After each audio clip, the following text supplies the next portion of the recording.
እሼቱ መለሰ በገደም ዳሚው ባምቢ ሀበሻን ለምን የቤተ ክርስቲያንን ስራ ማስታወቂያ ትሰራለች?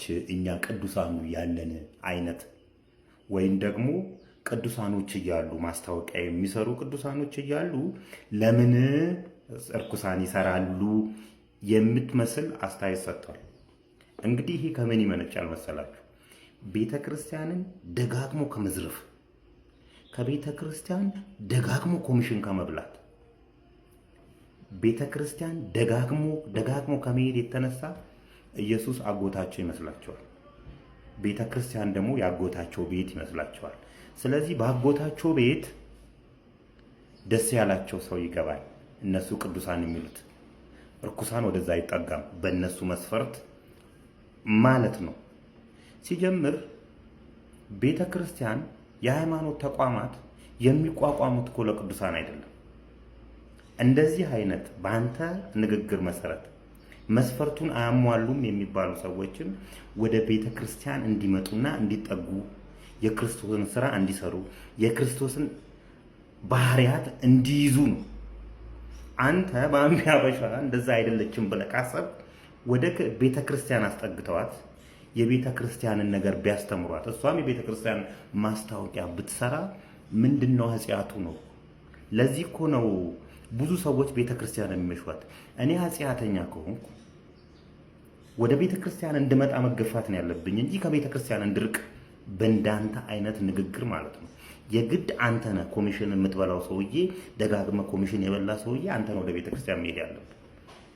ክርስቶስ እነማንን ያከበረው? አረ ስብከት እያለኝ ነው ዛሬ።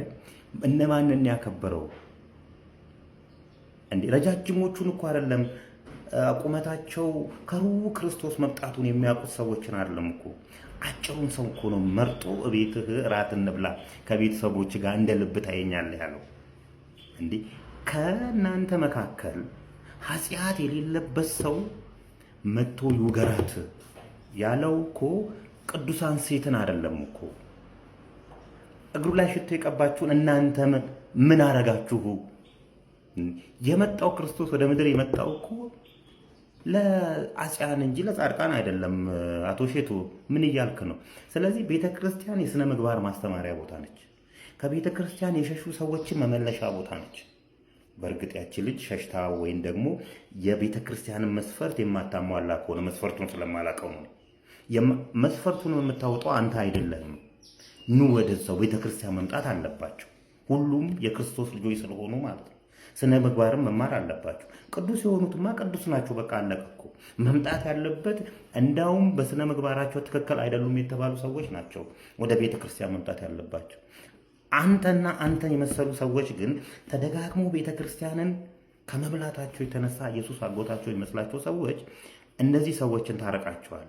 እንደዚህ አይነት ሰዎች እያረቃችሁ አይ ይሄ የኔ ቦታ አይደለም፣ ስለዚህ ሃይማኖቴን መቀየር አለብኝ ወይም ደግሞ ይሄ አይመጥነኝም፣ ከቤተ ክርስቲያን ሩቅ ነው መሆን ያለብኝ እንዲሉና ለሌላ ወንጀሎች ራሳቸውን እንዲያዘጋጁ ወይም ደግሞ ለሌላ ኃጢአት ራሳቸውን እንዲያዘጋጁ ታደርጓቸዋላችሁ።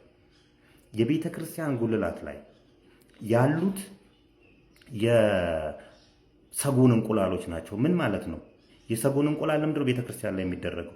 ሰጎን እንቁላሏን ጥላ እስኪፈለፈል ድረስ ባልና ሚስቶቹ እየተቀያየሩ እንቁላሉን ይጠብቃሉ። አይናቸው ከእንቁላሉ ላይ አይነሳም። ክርስቶስም ከቤተ ክርስቲያን ላይ አይኑ አይነሳም ለማለት ተምሳሌትነቱ ያ ነው። ክርስቶስ አይኑ የማይነሳበት ቦታ አንድ ኃጢአተኛ የተባለ ሰው ወደዛ ስለሄደ ምንድነው ኃጢአቱ? አንተ ማን ነው ቅዱስ ያደረገ? ሲጀምር ደነዝ። ለካ ደነዝ አይልም ሰባኪ። አሁንም እልሃለሁ የመጣኸው በቤተሰቤ ነው። እኔም ቤተሰቦቼ ያለ ልጅ ይቀራሉ፣ አንተም ልጅህ ያለ አባት ይቀራታል። አለበለዚያ ይቅርታ ወጥተህ ትጠይቃታለህ፣ ቪዲዮህንም ታጠፋታለህ፣ ወይ ደግሞ እስኪት ድረስ መሄድ እንደሚችል ዱርዬ ብለኸኝ የለ ዱርዬ ምንም የሚያስጨንቀው ነገር እንደሌለው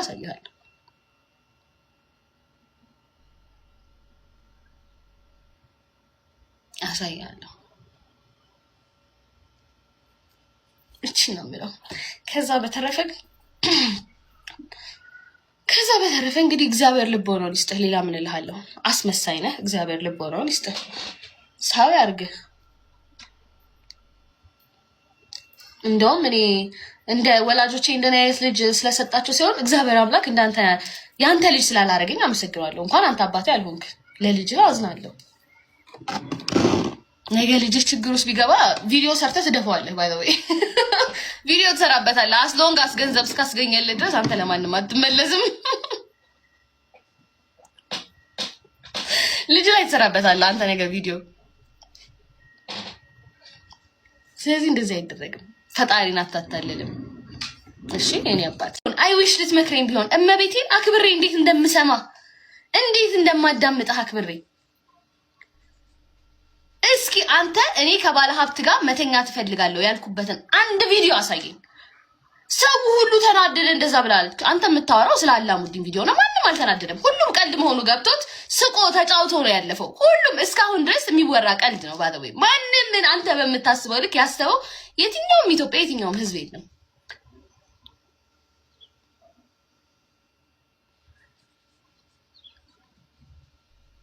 እውነቱን ስነግርህ ግን አንተ ለቤተክርስቲያንና ለአረጋውያን ለመቄዶንያ ያልተመለስክ ማለት ነው። እሳቸውን ብታገኝ ደግሞ ምን ልትሆን እንደምትችል እናውቃለን። ምክንያቱም ለገንዘብ ምን ያህል ጥግ ድረስ እንደምትሄድ እኔ አንተን በደንብ አውቃለሁ። እሺ ገባክ?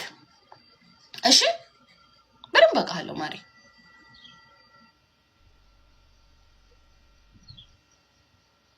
ከተቸገሩት እኩል እያመቻቸ ኮሚሽንህን እየሰራክ አንተ ለኔ ስለ ጌታ ልትነግረኝ ነው? እኔ እኮ የምሰራትን የማገኛትን አካፍላለሁ።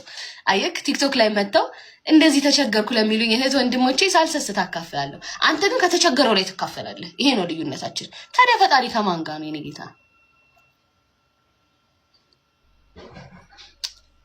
መች ስም ጠራ? እኔም እስካሁን ስም አልጠራሁም። እያወራሁኝ ነው። አንድ ስም አልጠራሁም እስካሁን። ቤተ ክርስቲያኗ ሐናን ወይም ባምቢን ማስታወቂያ ማሰራት ያለባት መቼ ነው?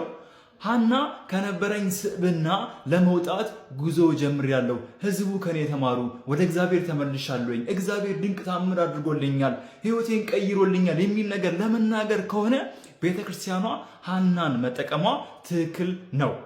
ከዛ ውጭ ግን ሐናን ማስታወቂያ እንድትሰራ ማድረግ ለወጣቱ የሚያስተላልፈው መልእክት አሉታዊ ነው።